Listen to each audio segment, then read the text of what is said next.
Work in progress. We got the music going now. We just we got to get so everybody can hear everybody.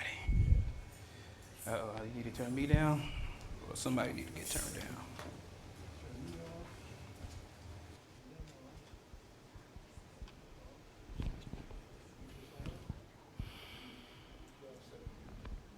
Y'all ready?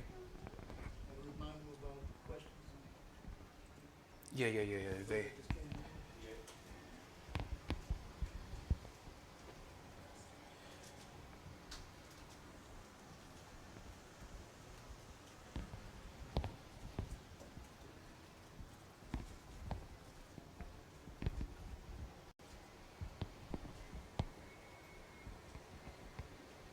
Turn me down, I can hear a little squealing.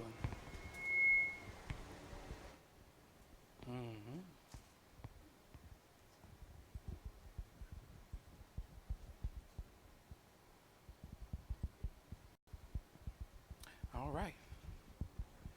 So here we go. This is going to complete this idolatry little trip we've been on. This is physical fornication. Okay. There we go. All right. So it's going to get right on into it. Sex within marriage is a set-apart gift from Elohim, but otherwise sex is impurity, literally uncleanness, and the degrading of bodies by using them contrary to Elohim's intent. These are acts of illicit sexual intercourse or fornication. What's this? Okay, yeah. If you got kids, you might want to put some cotton in their ears or send them to the other room. We're going to talk about some grown folk stuff here just a little bit. When it comes to fornication, contrary to what many people believe it to be, which is just sex between two unmarried people, one thing I think we all must understand is that our ancestors partook and acted in such ways. Their disobedience not only hurt them as an individual, but hurt Israel as a whole. Fornication covers not only a physical side, but a spiritual side. Fornication is just a broad topic in general. But for the purposes of today, we're just going to focus on the physical side of things. Oh yeah, we're going to need that new boy. All right. Definition of fornication. You have zina, which is really the definition for adultery as well, but we can add to commit fornication in there. And we also have the Arabic meaning, which is zina, which is to commit fornication. And for the Greek, we have porneia, which is porno, right? Which also includes incest, figurative idolatry, and fornication. Has here to commit fornication, to engage in sexual immorality of any kind, often with the implication of prostitution, to engage in illicit sex, to commit fornication, sexual immorality, fornication, prostitution. All right. So laws concerning sexual immorality. If any man takes a wife and goes into her and then hates her and accuses her of misconduct and brings a bad name upon her, saying, I took this woman, and when I came near her, I did not find in her evidence of virginity. Then the father of the young woman and her mother shall take and bring out the evidence of her virginity to the elders of the city in the gate.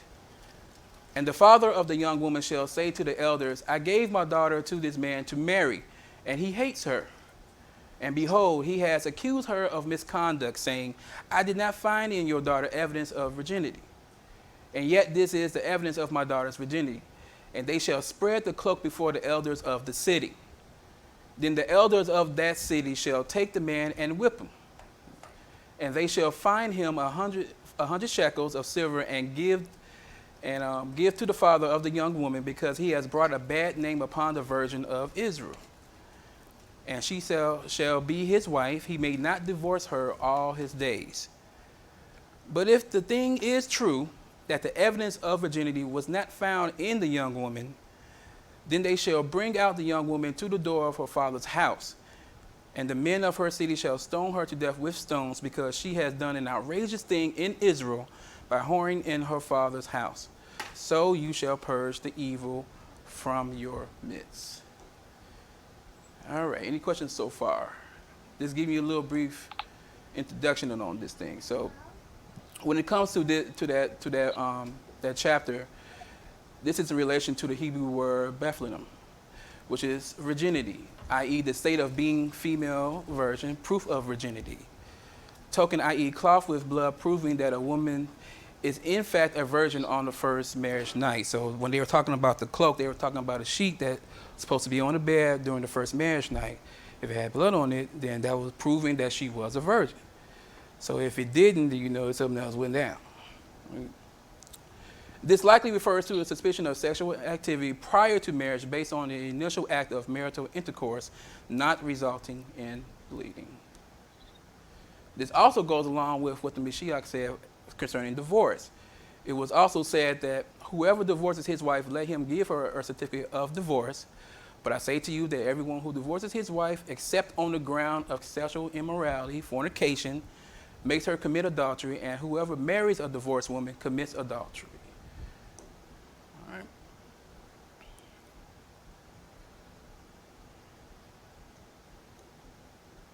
All right. So concerning rape, there are two different laws concerning the matter. One who is betrothed and one who isn't. But if in the open country a man meets a young woman who is betrothed, and the man seizes her and lies with her, then only the man who lay with her shall die. But you shall do nothing to the young woman, and she has committed no offense punishable by death. For this case is like that of a man attacking and murdering his neighbor, because he met her in the open country, and though the betrothed young woman cried for help, there was no one to rescue her. So if this was to happen in the open country where a few people would have been present to hear a cry for help, the law presumes that the woman is guiltless. The people only would execute the rapist. All right, is that a question? Okay, so one who is not betrothed. If a man meets a virgin who is not betrothed and seizes her and lies with her, and they are found, then the man who lay with her shall give to the father of the young woman 50 shekels of silver, and she shall be his wife because he has violated her. He may not divorce her all his days.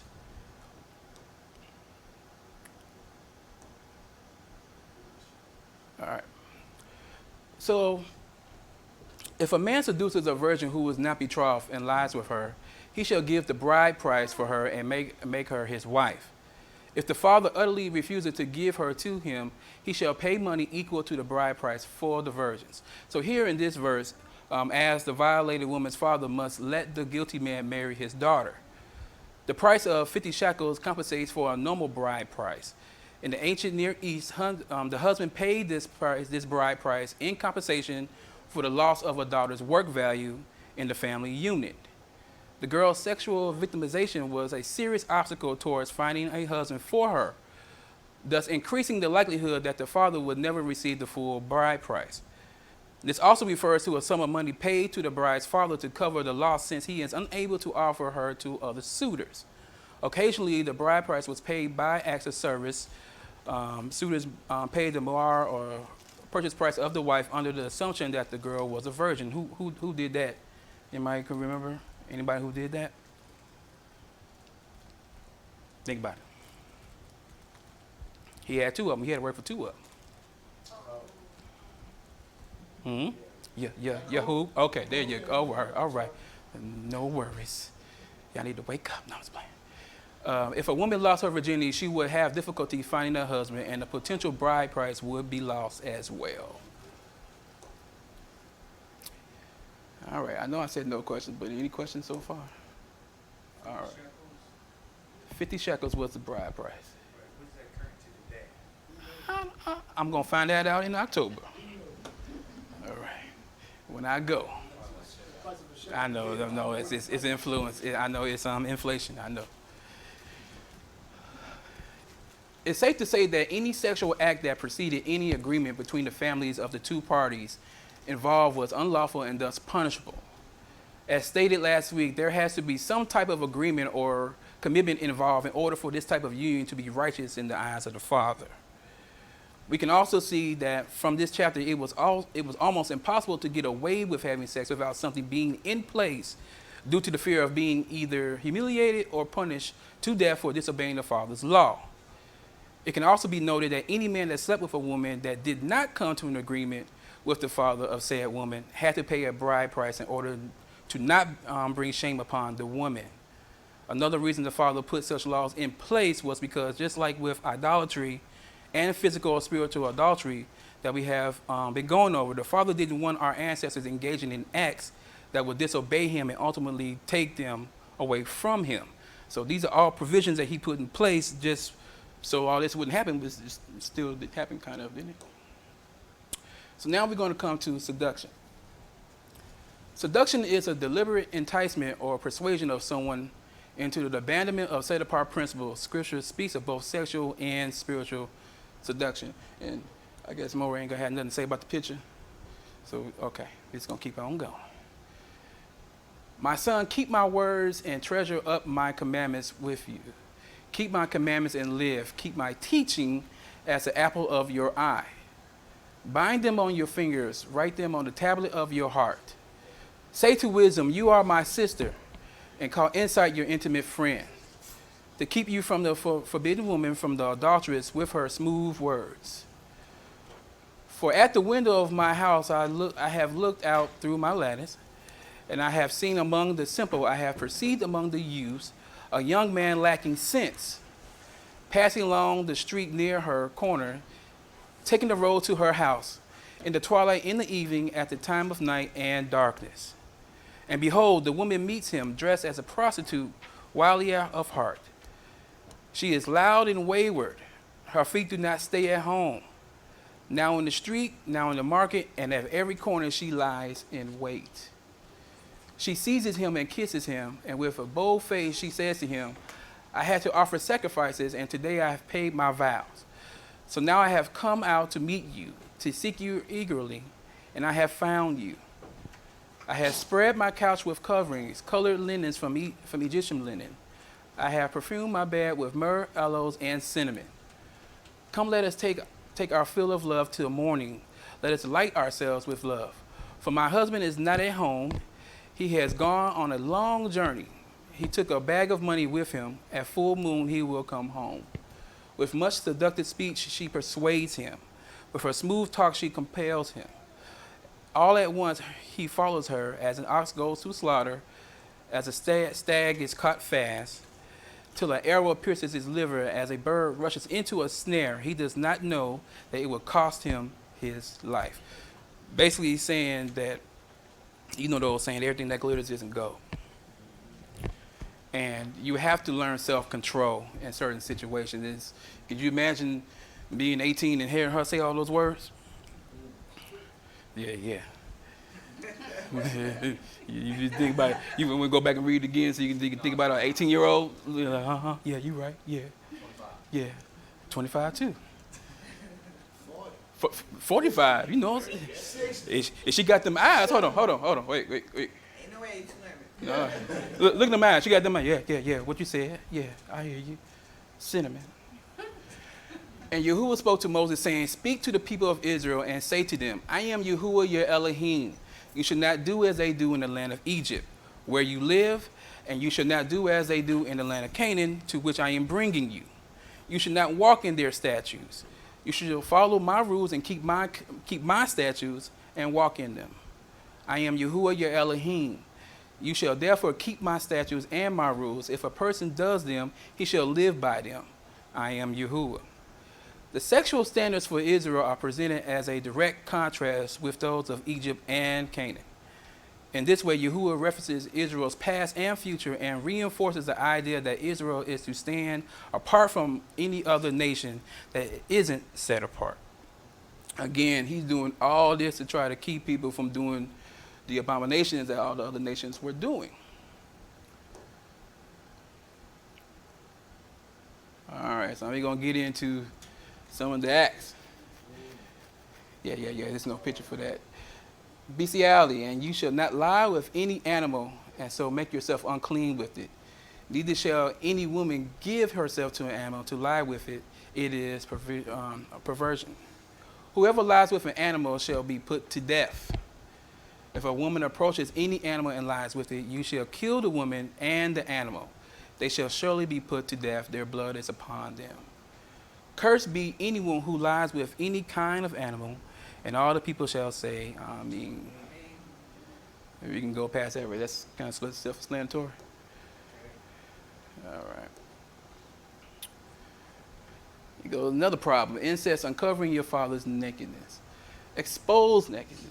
A common Hebrew idiom appears here, and throughout the chapter, it consists of a form of a Hebrew verb, galah, meaning reveal or uncover, and the noun erwe or erva, meaning nakedness. The idiom of uncovering nakedness is a common euphemism for sexual intercourse or relations.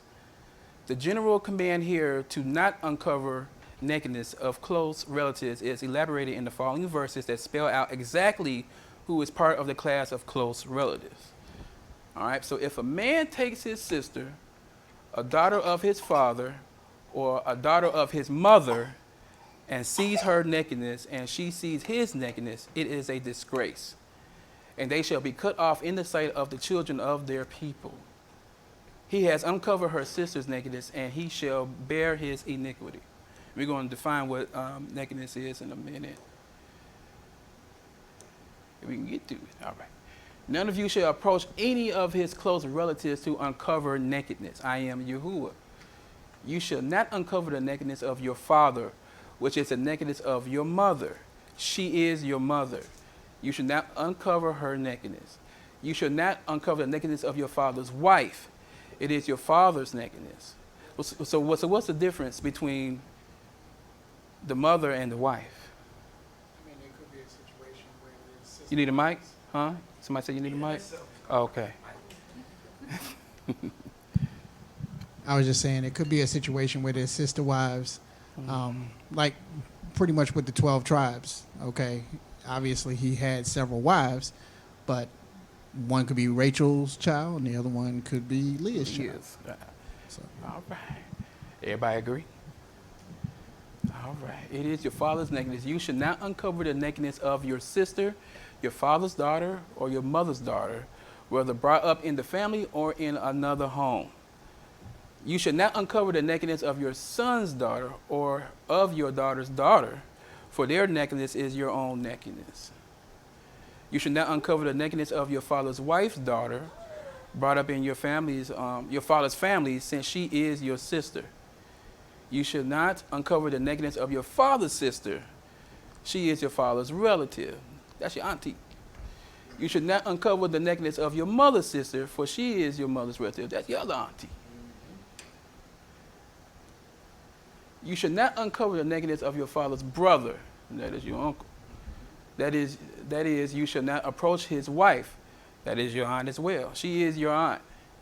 You should not uncover the nakedness of your daughter-in-law. She is your son's wife. You should not uncover her nakedness. You shall not uncover the nakedness of your brother's wife. It is your brother's nakedness. You should not uncover the nakedness of a woman and of her daughter.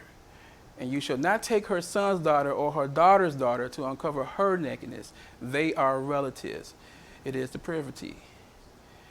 And you shall not take a woman as a rival wife to her sister, covering her nakedness while her sister is still alive. You shall not approach a woman to uncover her nakedness while she is in her menstrual uncleanness. And you should not lie sexually with your neighbor's wife, and so make yourself unclean with her. Those are the rules. All right. Any questions so far? Are we getting all that? So when a man have taken a wife and married her, and we're going to change gears a little bit. So when a man has taken a wife and married her, and it comes to pass that she find no favor in his eyes because he have found some uncleanness in her, then let him write her a bill of divorce and give it in her hand and send her out of his house. So that's going to go into what nakedness is. So nakedness, your mother's nakedness. Even though the text mentions both the father and the mother, the topic is the mother and the phrase erva, nakedness of your father, which refers to the father's wife. You have right here, erva is nakedness, shame, uncleanness. but usually in connection with sexual intercourse, especially uncovered nakedness, as a euphemism for having intercourse. So in you men uncover their father's nakedness. In you they violate women who are unclean in their menstrual impurity. One commits an abomination with his neighbor's wife.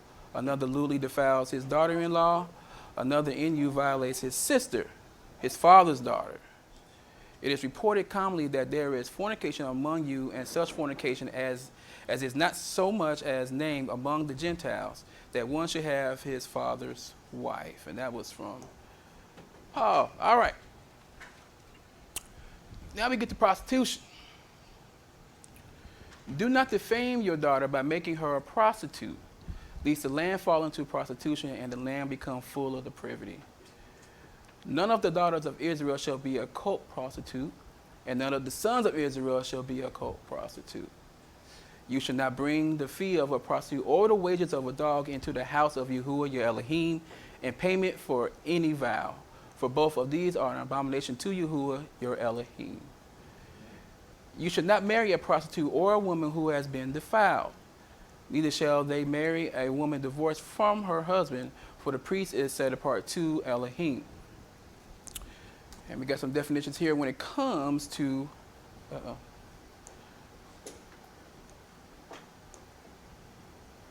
when it comes to prostitution, is noriki, strange in a variety of degrees and applications. It's foreign, non-relative, adulterous, different. It's an alien, foreigner, outlandish. Then we have strange woman. Thank you, sir. Strange woman, an unfamiliar, unknown, or generally morally corrupt woman. Perhaps a prostitute. Opposite to one's own wife, especially used with regard to illicit intercourse, hence an adulteress. Question? All right. We good?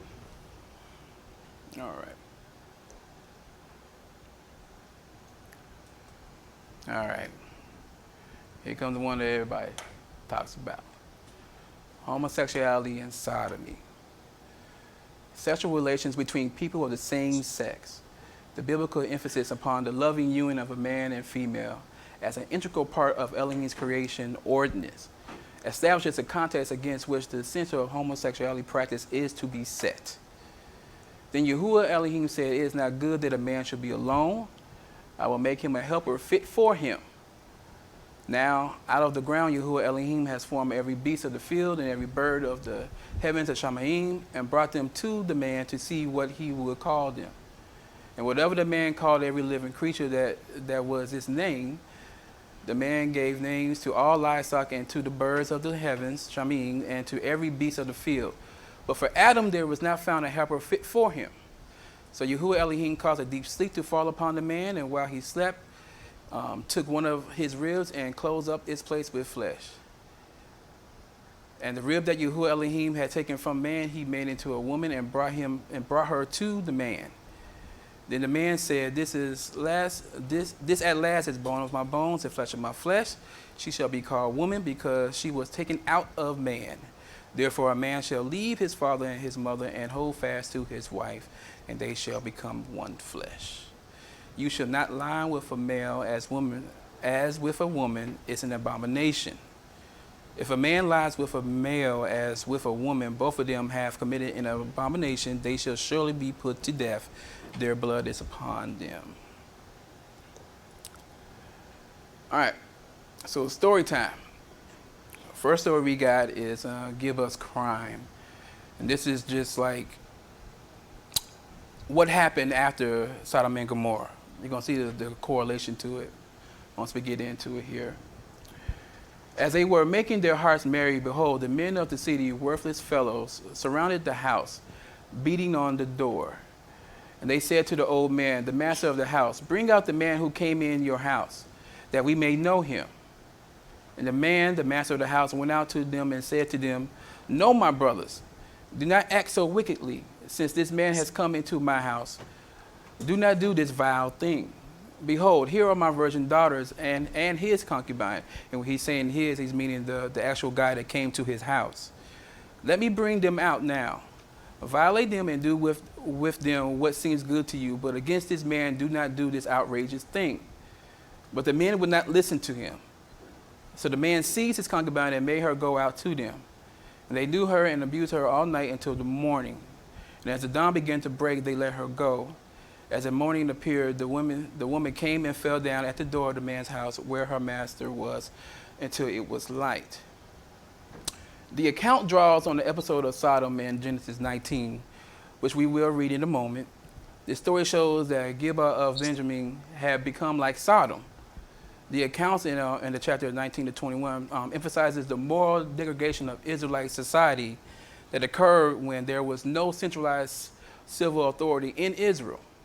So with no one to govern the people, the men in this instance lost all self-control. They just did whatever they wanted to do because there were no consequences. So where there is no prophetic vision, the people cast off restraint, but blessed is he who keeps the law. Or do you not know that the unrighteous will not inherit the kingdom of Elohim?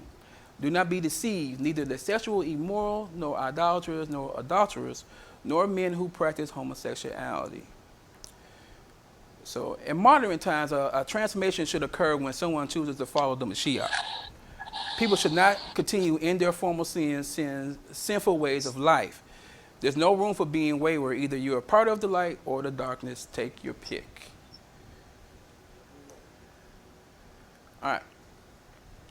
So how can this be applied today? It doesn't have to be so much as homosexuality. The church has made it so no one has to live by the Father's commandments. Go ahead.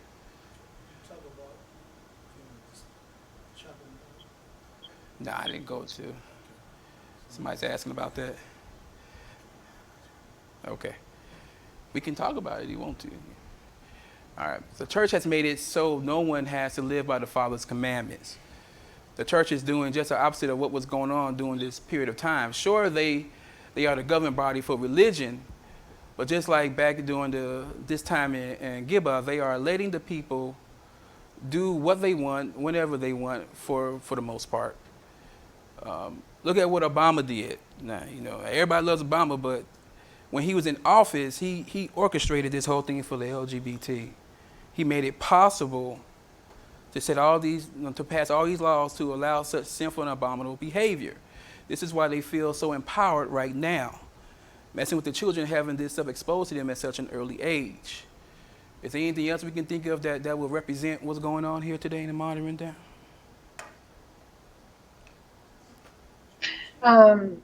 There actually, there's a lot going on actually, Moreh. Wow, I don't even know where to begin. Give me one. Give me one. Excuse me. I got my allergies are just killing me. They're even giving it to the point to where men, like two men, can actually adopt children. Same thing with two women can adopt children. And they're also experimenting with, this is going to sound sick, but it's happening. Men actually giving birth Oh, yeah, the whole to transgender thing. We children. even get into that. I'm sorry? I said, yeah, the whole transgender thing. We even get into that. Right, but this is what Obama did was lay down the foundation, and he basically opened the door to the foundation of this with the whole LGBT thing. Mm-hmm. And I mean, he laid down the foundation of it, Yes, he did. and so he's allowing them to have equal rights the way the Father meant for heterosexuality. Oh, yeah. Open that door for the sinful nature. You need a mic? Yeah.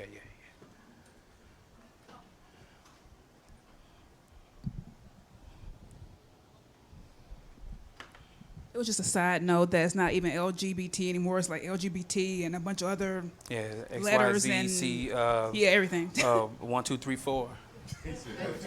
Yeah. Yeah, absolutely. Yeah, it just expanded. Now it'll be QWXYZ. I mean, it's amazing. So Oh, yeah. All right.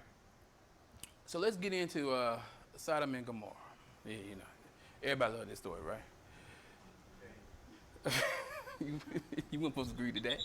Two neighboring cities, probably located at the eastern or southern eastern end of the Dead Sea, noted for their sinfulness. Elohim's response in wrath and judgment serves as a warning to subsequent generations. Now the men of Sodom were wicked, great sinners against Yahuah. We will start off the story with Yahuah considering whether or not to tell Abraham about his plan to destroy Sodom and Gomorrah. So we're going to skip ahead a little bit. Then the men set out from there, and they looked down toward Sodom. And Abraham went with them to set them on their way. Yahuah said, "Shall I hide from Abraham what I'm about to do? Seeing that Abraham shall surely become a great and mighty nation, and all the nations of the earth shall be blessed in him. For I have chosen him that he may command his children and his household, and after him to keep the way of Yahuah by doing righteousness and justice, so that Yahuah may bring Abraham what he has promised him." Then Yahuah said, "Because the outcry against Sodom and Gomorrah is great and their sin is very grave, I will go down to see whether they have done altogether according to the outcry that has come to me, and if not, I will know." Went backwards. All right. So the crimes of Sodom are more than the general evil or of inhospitality and homosexual aggression. Yahuah has made it clear what will take place when he hears the people's outcry. This is in Exodus chapter 22, 21 to 24. You shall not wrong a sojourner or opposite or oppress him, for you were sojourners in the land of Egypt. You should not mistreat any widow or fatherless child. If you do mistreat them and they cry out to me, I will surely hear their cry, and my wrath will burn, and I will kill you with the sword, and your wives shall become widows and your children fatherless. So there you have it, just like with other warnings that the Father has already given, that we have already been through with idolatry and adultery. They simply just did not listen to him. So here we go.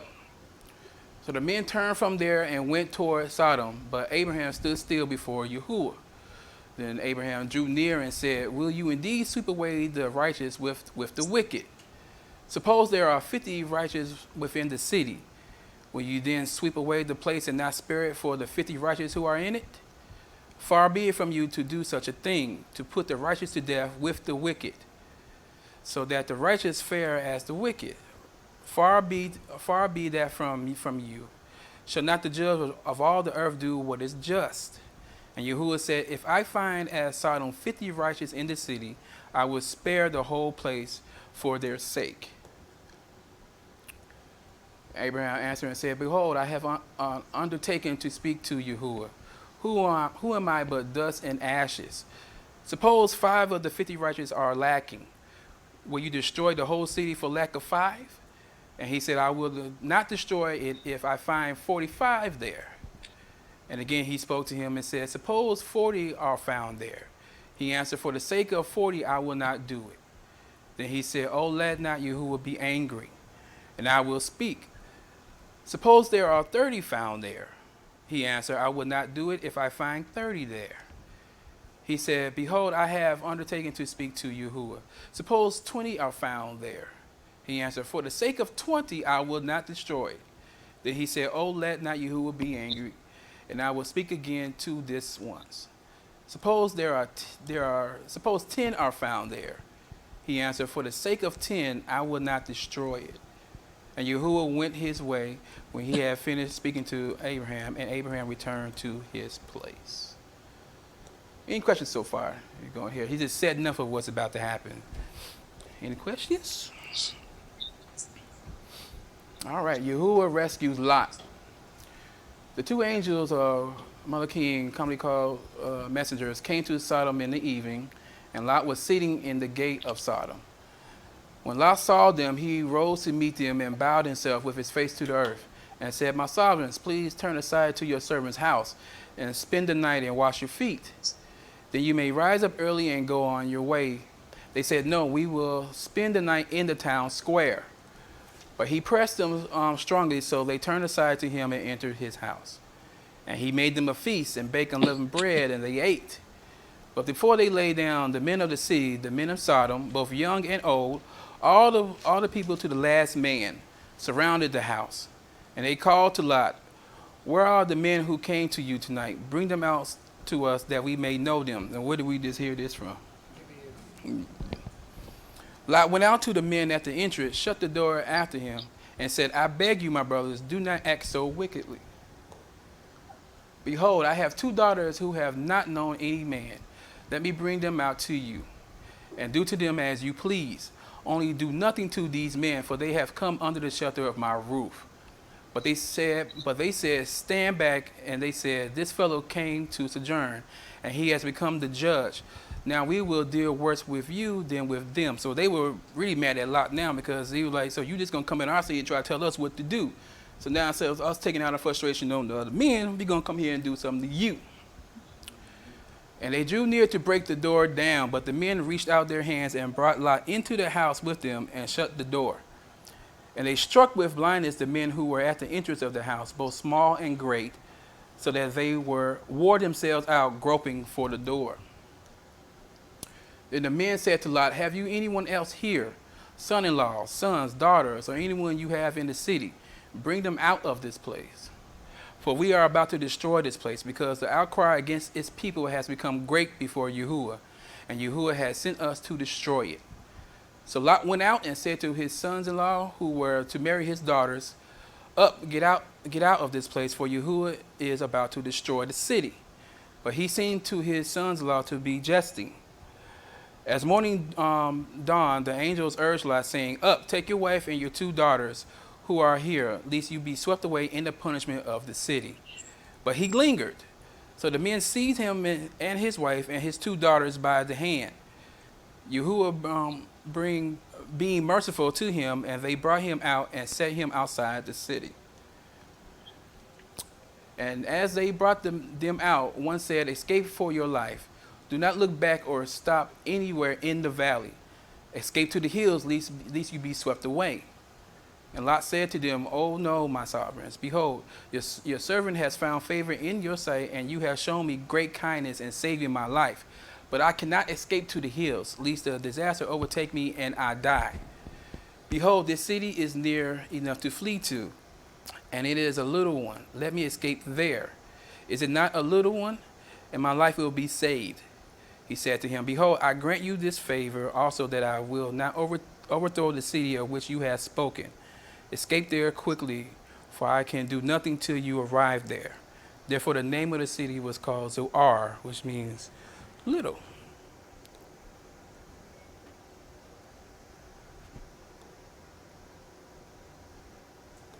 All right. The sun had risen on the earth when Lot came to Zoar.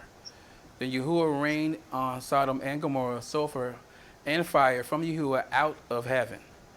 And he overthrew the cities and all the valley and all the inhabitants of the cities, and what grew on the ground. So he just destroyed everything. But Lot's wife behind him looked back, and she became a pillar of salt. And Abraham went early in the morning to the place where he had stood before Yahuah, and he looked down toward Sodom and Gomorrah and toward all the land of the valley. And he looked, and behold, the smoke of the land went up like the smoke of a furnace. So it was that when Elohim destroyed the cities of the valley, Elohim remembered Abraham and sent Lot out of the midst of the overthrow, when he overthrew the cities in which Lot lived. And as they brought them out, wait a minute, keep going back. All right. Therefore Elohim gave up in the lust of their hearts to impurity, to the dishonoring of their bodies among themselves, because they exchanged the truth about Elohim for a lie, and worship and serve the creature rather than the Creator, who is blessed forever. Amen. So he gave them up here. This is a saying let them alone. This is the equivalent to watching someone do and say things that you told them as an authoritative figure not to do, that in doing so you gave them instructions after they did something wrong. Not only that, you gave them warning after warning. If that weren't enough, you went so far as to punish them, only for them to continue to do the same thing over and over again. So after all of that, you get to a point that you let them alone, like my grandmother would say. Or you would say something like, okay, I got something for you. So this isn't to say that Yahuah just let them go off and do whatever it is that they wanted to do. This was basically the last straw. This is what set the whole scattering of the people in motion. Got any questions? All right, so enough with the misery. Let's get to some of the positive stuff. Like I said before, there was a whole bunch of provisions set in place, not only to help people maintain or refrain from committing fornication or adultery, but there's also things in place for things that they could do. So, provision, the act of providing, the act of process of providing, the fact or state of being prepared beforehand, a measure taken beforehand to deal with a need or contingency. So, provisions were given for the following: an Isha, a wife, a married woman, a man's partner in a marriage. But I will establish my covenant with you, and you shall come into the ark, you, your sons, your wife, and your sons' wives with you. So the sons of Elohim saw that the daughters of man were attractive, and they took as their wives any they chose. The next one will be a concubine, Piligish. It's a woman with whom a man cohabitates without being married, as one having a recognized social status in the household below that of a wife. Moreover, his concubine, whose name was Reamah, bore Tabah, Gaham, Tahash, and Makah. Have a maid servant. A maid servant or a female. A maid servant or a female slave. Then she said, "Here is my servant Bilhah. Go into her so that she may give birth on my behalf, that even I may have children through her." And then we have a covenant agreement with a Yahuah. To direct in a certain quarter or position is an appointment. To engage for marriage, agree, make an appointment, assign a woman, arrange a meeting, an appointment. If she does not please her master, who has designated her for himself, then he shall let her be redeemed. He shall have no right to sell her to a foreign people, since he has broken faith with her. And as stated, let's get this out the way. Oh, Father, what happened? Yeah, get that out the way. Yeah. All right, so as stated before, there has to be some level of commitment. No one can just go out as a man with different women without something being in place. At that point, you have a responsibility to that woman, and she can't be just discarded after sexual intercourse. Now, that is all we got for the physical side. There is a spiritual side that I think we're going to get to later on. But for right now, are there any questions? Now the floor is open.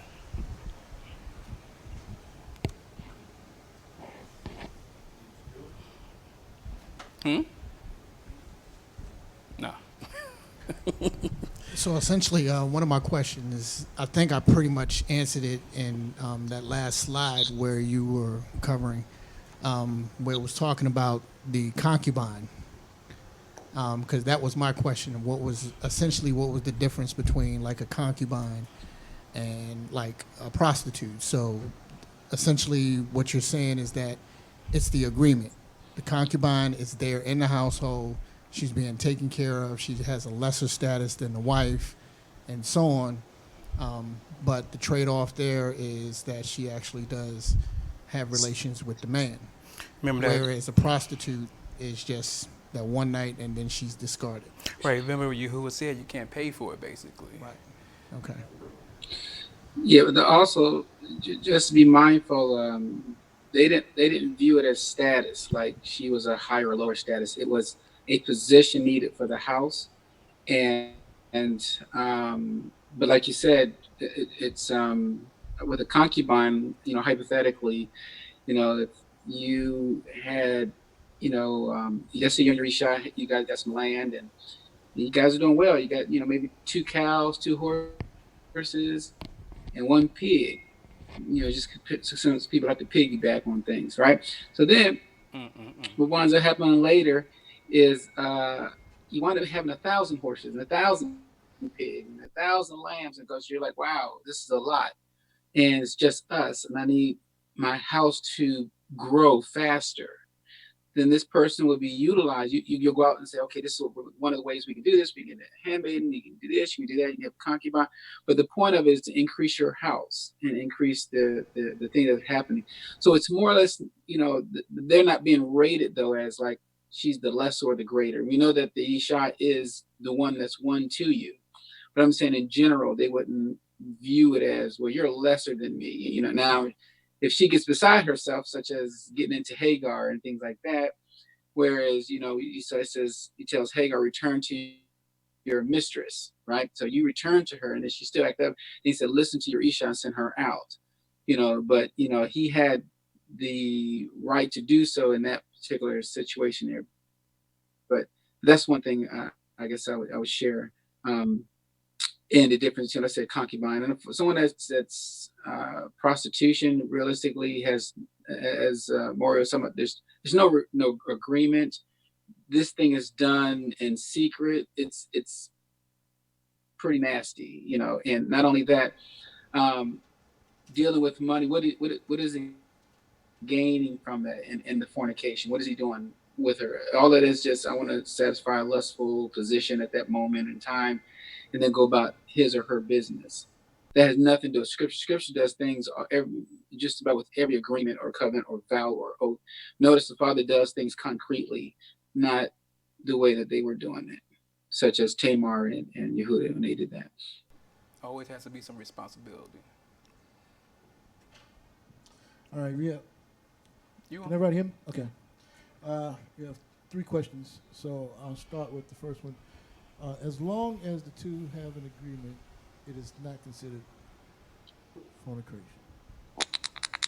So the answer to that is yes. As long as the two have an agreement, it is not considered fornication. It's not just a verbal agreement in the private, in the back room at the motel. No, it's something that is discussed if you are married, and is also with witnesses. It has to be witnesses, yes.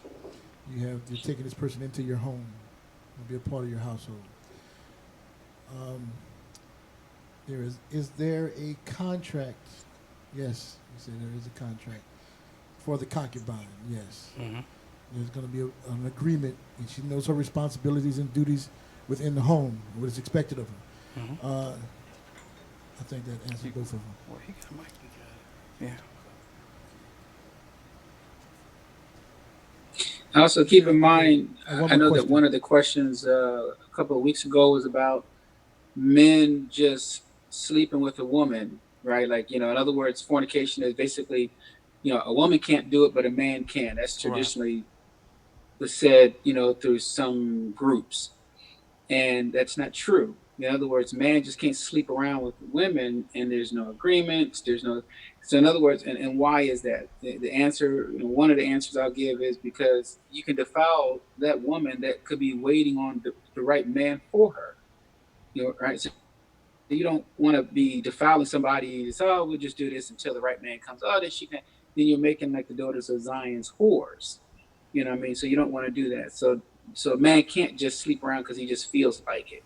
And I've also read or heard someone talk about, well, with Tamar and Yahuah, well, it didn't say Yahuah what he did was wrong, right? So in other words, it says that Tamar took off her widow clothes, threw on some harlotry, some prostitution clothes, sat at the corner, wait for Yahuah, maybe give a leg or two, and next thing you know, here it is, and then they say, see, but where does it say this is wrong? And we have to stop viewing Scripture along those lines as well, because one would say, where does it say that was right? You know what I mean? There's a lot of things that they've done. That's why we don't add or take away. If it says we can do this, then we do that. If it says we can't, we can't. So just keep that in mind as well. But 2, I wouldn't even have use that as an example, only because Tamar was only doing something to fulfill what her father-in-law said he was going to do for her anyway.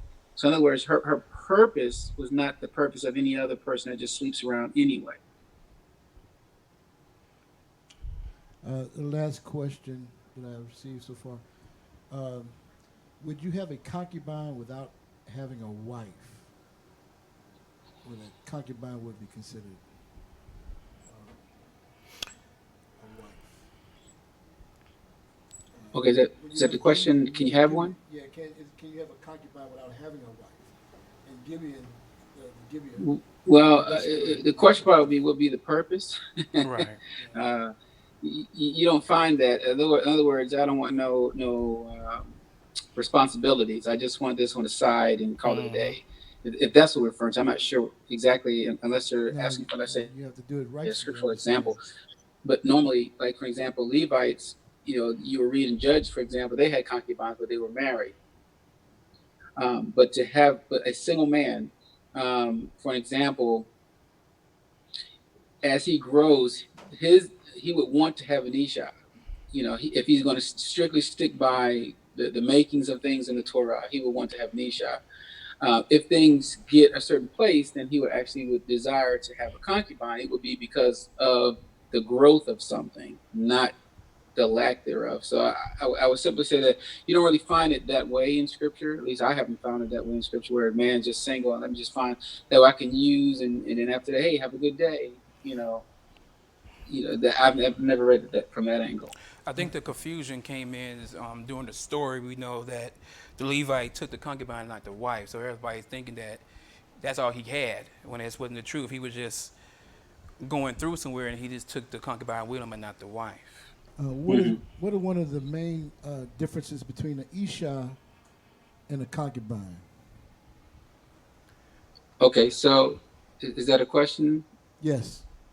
Okay, so in Isha, it's a couple of things. One is you do have an agreement, let's say a contract or a ketubah agreement. There's laws, and then you can't just put her away for any cause other than committing adultery, find some uncleanness, things like that. She can be put away.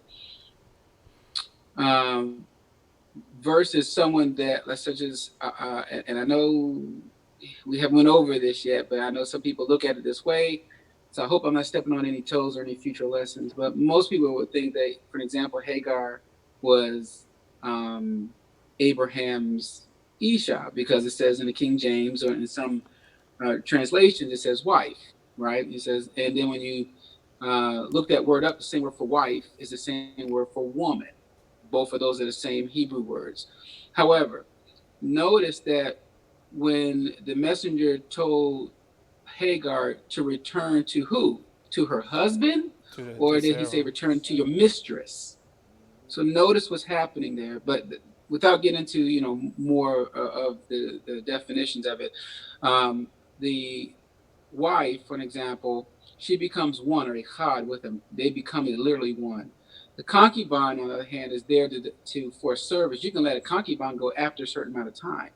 She can go if she do any violation outside of the fornication, as Hagar did, for example. There's actually quite a few other examples I would probably give, but my point is that a concubine does not have the same status as an ishad or a wife. She's added for a purpose or a reason. That's, and I don't want to say that the ishad couldn't do, because I don't want to say it that way, because that's, I'm just simply stating that it would be for specific purposes. And the one example that I gave was if the house increases, or not so much the house, but let's say your land or your property or something that increases, or she's sick. Let's say the isha is sick or in need of an aid.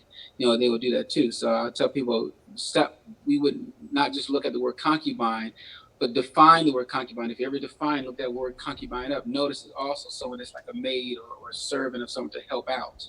So it's not strictly like, oh, this concubine's all about intercourse. So there's more to what a concubine is.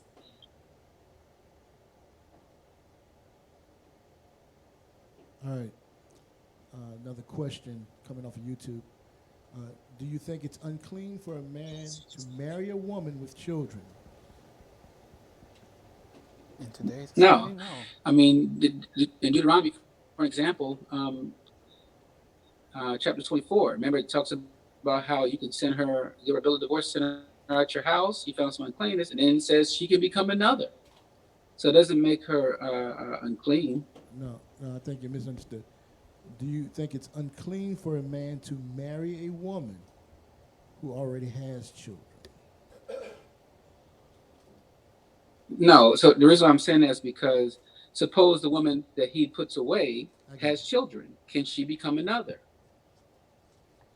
The answer still would have to be yes.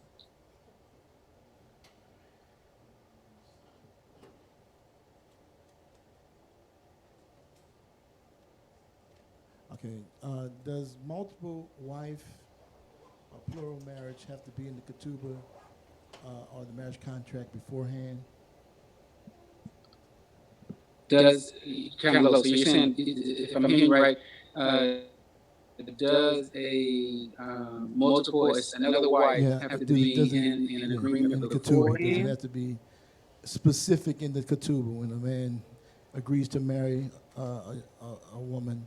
Does he have to put that in his ketubah that he's about multiple marriages?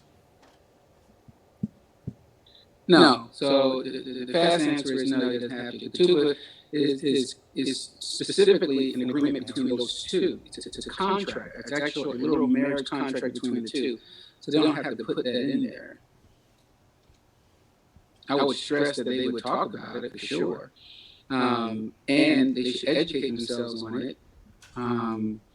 But a lot of times, I think that people get married, and then years later, when they say, "Hey, we can do this," and then they just go run off and go do something.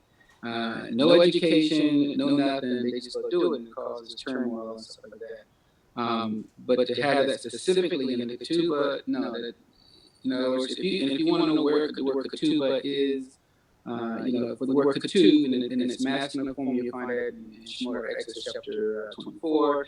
The word in its feminine form, ketubah, is in the book of Daniels. But anyway, my point is that no, the fast answer to that is no, it doesn't have to be that way. Okay. We're going to backtrack a little bit. We want to explain the statement Abraham makes when he says, "She is my sister, the daughter of my father, but not the daughter of my mother." Again. Okay, that's just simple genealogy. When you look at the genealogy, they actually figure that out really fast. She's on the father's side, not the mother's side. Mm-hmm.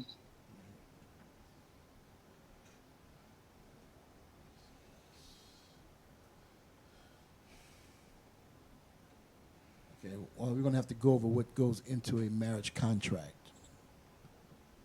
Oh, okay, so that's going to be a lesson. So I'll table it. Okay, what goes into a marriage contract? Some people are confused. But I would say this, and then I'm sure it will be expounded later on. But in any marriage contract, all of the do's and don'ts should be up front. Just as it was in Shemot or Exodus chapter 19 through chapter 24. Notice that's an excellent pattern or an excellent picture to what a ketubah is and how it's done. Because he told them, go down there and talk to them and say these things, and all that they said, we will do. In other words, they agreed to all. Then not only they agreed to it, then the next thing you see in chapter 24 is asked again, and then it says, "Behold the blood covenant," and the blood covenant sprinkled on them. We'll talk about what that means in the future. But then what happens is everything that they agreed to is also written down. Come on up here, Moses. Stay with me 40 days, 40 nights, and we're going to write on this thing.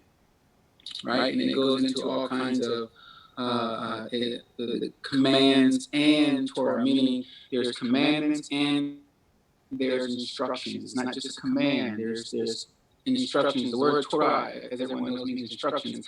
So they're giving instructions to the commands, to the statutes, to the decrees, to whatever they're putting on there. There is more that comes with it. So the Ten Commandments, as it's commonly called, is just a small version of what's commonly called 613.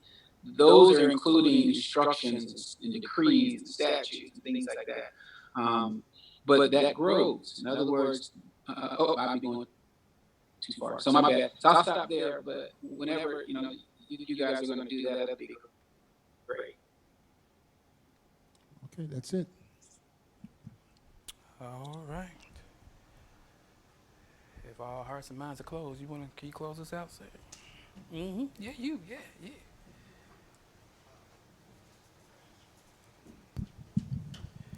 Just say what's on your heart. Dear beloved and holy of Yahuah, Eloheinu, we give you thanks and praise for this day, for this opportunity of congregation, of being able to come together and to hear your word. We pray that the lesson that was taught here today be an edification unto your people, that it enrich our hearts and our minds and bring us closer to you. We thank you for this beautiful day and this Shabbat and allowing us to have this rest and to rejuvenate ourselves of Yahuah. We ask and pray that as we leave this place here today, that we have safe travel and mercy for all those who have traveled here today. We thank you for the fellowship among our brothers. We ask and pray for blessings over the meal in which we are about to receive. Bless the hands which prepared it, and let it be an edification unto our bodies as well as unto our souls. We give all thanks and honor and glory unto your holy name as we ask and pray these things in the name of your beloved Son, Yahushua HaMashiach. Amen.